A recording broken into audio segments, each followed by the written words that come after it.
¿Qué le habéis puesto al tiempo de juego en la historia hoy? Esta es la nueva de Quevedo. Ni borracho se llama.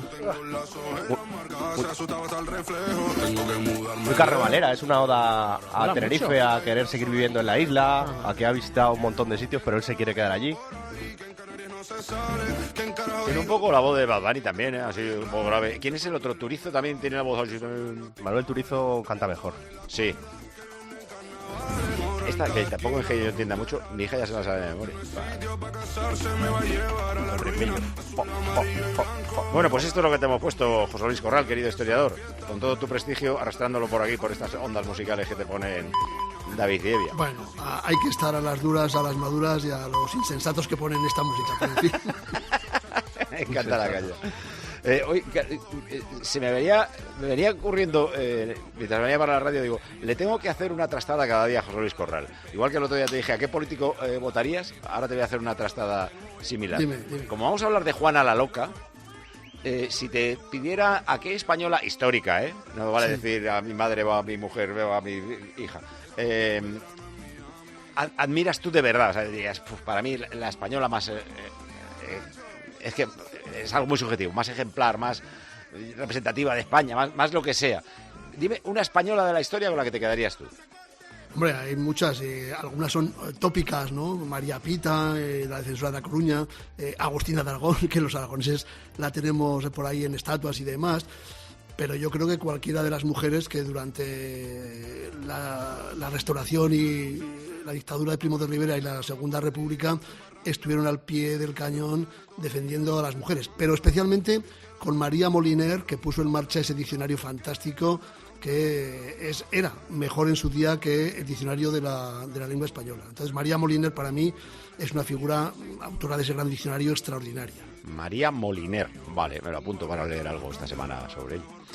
Hoy quieres hablar de Juana la Loca, que ya en su día contaste que no estaba loca. Bueno, probablemente ni ella estuviera loca ni Felipe fuera hermoso. Y que era una mujer, voy a decir una barbaridad para esta hora de la mañana, puñeteada, iba a decirlo de una manera más bestia, que esto es increíble, tanto por su padre como por su hijo. Cuenta.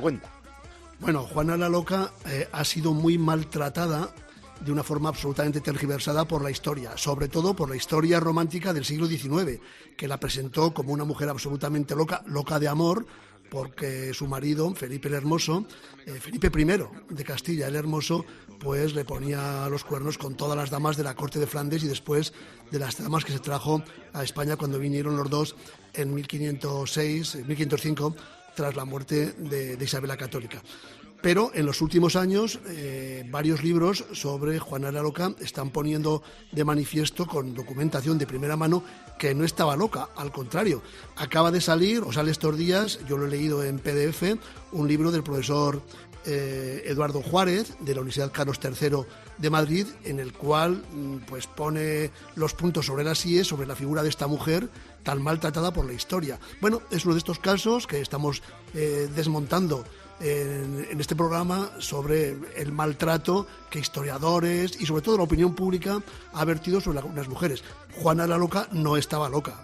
Lo que pasa es que era una mujer adelantada a su tiempo, discutió siendo una jovencita de 15 años, de 16 años, con su madre, con Isabel la Católica, porque Isabel la Católica era tremendamente rígida y quería que sus hijos cumplieran casi una disciplina monacal, espartana, en aquellos fríos castillos palaciegos de la Castilla de la segunda mitad del siglo XV. Y esta chica, la cuarta de los 5 hijos de los reyes católicos, era rebelde. No quería ir a misa, no quería someterse a esa disciplina rígida, tenía otras cosas en la cabeza y claro, prácticamente para aquella sociedad de aquella época era una mujer loca, pero en absoluto estaba loca.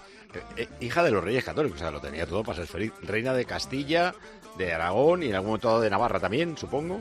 Bueno, es que la retahíla de títulos que acumuló a lo largo de su vida es realmente espectacular. Sí, reina, Fíjate, pero ella para es- nada, porque he No, leído para nada, 46 años encerrada en una casona en en Tordesillas. Tordesillas, una casona que por cierto ha desaparecido, ¿no? Se derrumbó, era muy grande, tenía como 70 metros de fachada, pero era de adobe, en fin, ¿no? Unas condiciones no demasiado palaciegas, diríamos, ¿no? Y no existe desde 1773, creo que no existe ese edificio. Ahora ya hay un convento, otro edificio, pero en fin, no Que existe. 46 Pero- años encerrado son muchos años, ¿eh? Pero fíjate, muchos de esos años no sabemos nada de ella, sencillamente porque primero su marido, Felipe el Hermoso, durante 2 años, después su padre, Fernando el Católico, y después su hijo, Carlos V, Carlos V, la tuvieron apartada, orillada, y hay años enteros en los cuales no existe ninguna documentación sobre ella. Tenemos documentos cuando sus familiares iban a visitarla, de vez en cuando. Felipe II, por ejemplo, que era su nieto, también fue a visitarla en alguna ocasión. Pero cuando la visitaban era para robarle la gran cantidad de tesoros, de dinero, de joyas que se trajo de Flandes. Ella se fue con 15 años a Flandes a casarse con Felipe el Hermoso. Y fíjate, pasó de ser una muchachita, infanta de Castilla, la cuarta hija de los reyes católicos. Lo que pasa es que le tocó ser heredera porque murieron las 2 primeras, Isabel y María, y había muerto también Juan, el único hijo varón, ¿no? Claro, ella era la cuarta, pero le tocaba por cuestiones de la biología. O sea, ella nace en Toledo y la mandan, en vez de hacer Erasmus, a casarse con 16 años a Flandes. Es uno de los peones de esta política matrimonial de los reyes católicos de ir casando a sus hijos, a su hijo y a sus 4 hijas con reyes, príncipes de toda Europa. Fíjate, a la pequeña de los 5, a la menor, a Catalina, la casaron con Enrique VIII. Creo que hablamos de ello alguna vez, ¿no? Por cierto, una mujer que sigue siendo considerada en Inglaterra hoy en día una reina muy importante. La primera esposa de las 6 que tuvo Enrique VIII. Bueno, pues marchó a Flandes y claro, cuando llega a Flandes con 15 años, imagínate lo que es una muchachita que está acostumbrada a vivir en esa disciplina que imponía Isabel a sus hijos, de repente aparece en Flandes, en Gante, en Bruselas, donde están los 2 palacios más brillantes, más lujosos, con la corte más rica, más divertida de Europa, la corte de los Habsburgo. Y allí se enamora, o la casan con este joven, con Felipe I, que es el hijo del emperador Maximiliano y que está destinado a ser, por su matrimonio con ella, rey de Castilla y después también emperador, con palabras que murió antes, ¿no? Claro, esta niña se deslumbró. Pasar de la austeridad, no sé, de la Alcázar de Segovia a el Palacio de Kudenberg en Bruselas o el de Prinsenhof en Gante, los 2 casi desaparecidos o muy transformados, debió ser un shock para ella, pues algo así como si a una muchachita de una aldea de las montañas, no sé, del Pirineo, la mandan de repente a Nueva York en el siglo XX, ¿no? Bueno, pues fue realmente un shock para ella. Esto de cerrarla tenía una conveniencia política, ¿no? Porque ella era heredera al trono y entonces para tener legitimado el trono su padre primero y su hijo después, convenía tenerla inhabilitada mentalmente. Claro, es que fíjate, todo lo que se va urdiendo en torno a Juana para quitarla, para eliminarla del poder es tremendo, ¿eh? Cuando muere Isabel la Católica, el 27 de noviembre de 1504, esa misma tarde Juana se convierte, lo que pasa es que estaba todavía en Flandes, ¿no? Se convierte en la reina de Castilla y Fernando el Católico deja de ser rey de Castilla, porque lo eran tanto en cuanto esposo de Isabel. Y claro, Fernando no lo podía soportar. Fernando el Católico era un rey muy poderoso, pero que lo trataron muy mal en Castilla en esos 2 años en los cuales no reinó. Total, que ya nunca más reinó, fue regente. Que su hija está zumbada, la aparta. Sí, no está zumbada, ¿eh? Yo creo que la volvieron loca. Imagínate, esos 46 años encerrada en Tordesillas es para volverse loca. Y además en muchas ocasiones estaba encerrada en una habitación que no tenía ni tan siquiera ventanas. Sí, ¿no? que tampoco es un encierro en una jaula de oro, porque he leído que hasta la trataban mal los carceleros. Bueno, no sé si los la carceleros. trataban muy mal. Incluso Carlos, su hijo, Carlos I, le dice a su carcelero, el duque de Denia, que la maltrate, que le pegue y que la castigue si no quiere cumplir con los sacramentos, con la misa, la comunión, etcétera. Bueno, vivió unas condiciones absolutamente lamentables. Y fíjate cómo era esta mujer.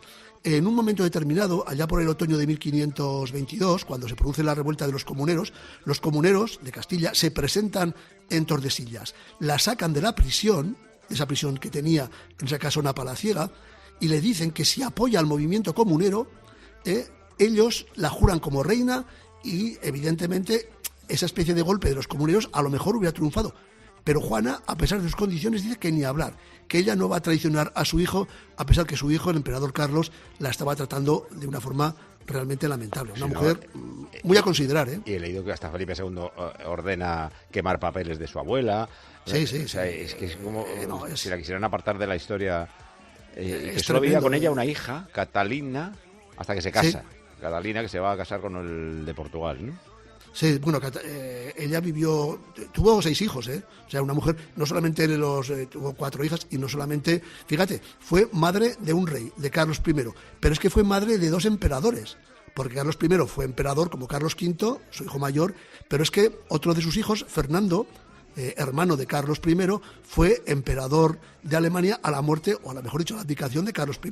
Por tanto, madre de reyes, madre de 2 emperadores, reina de Castilla, reina de Aragón, reina de Nápoles, bueno, una mujer realmente muy importante, pero que fue intentada ser borrada prácticamente de la historia. ¿A ti en general quién te cae peor, los Borbones o los Austrias? ¿O quién te parece mejor o peor? Hombre, desde luego, como dinastía, los Borbones son absolutamente lamentables. La dinastía de Borbón... No, es así, ¿eh? No me meto en cuestiones políticas actuales. No, que estás hablando de ahora, ya lo sé. Pero es que los reyes Borbones, desde Felipe V, además todos estaban medio locos, zumbaos, hacían unas cosas extrañísimas. Fíjate, Carlos IV, por ejemplo, allá en sus palacios de la Granja, San Ildefonso y demás, lo que le contaba era estofar espejos, es decir, darles pan de oro, a restaurar espejos y asar chorizos. Mientras que estaba produciendo en España, él se dedicaba a eso. Bueno, una panda de zumbaos, entre otras cosas porque la ¿Quién era de los endogamia... chorizos? ¿Carlos III has dicho? Carlos IV. IV. Bueno, Carlos III es otro inútil, ¿eh? Carlos III ha pasado a ser como el gran alcalde, el mejor alcalde de Madrid, pero se dedicaba a cazar y a contemplar el paisaje por ahí, por las montañas, por los montes del Pardo, ¿no? Bueno, un verdadero inútil. Lo que pasa es que unos son bien tratados por la historiografía, como Carlos III, y otros, como Carlos IV, pues son denostados de otra manera. Pero la dinastía de los Borbones es verdaderamente lamentable. Quizá el peor de todos sea Fernando VII, un canalla, un auténtico, el rey felón, nada más y nada menos, ¿no? Canallas, zumbaos, inútiles. Es como, te has quedado a gusto, pero me ha encantado. Es que son así, es que son datos históricos, no es opinar, es referir. Yeah. Muchas gracias, José Luis, un abrazo muy fuerte. Un abrazo. Hasta la próxima.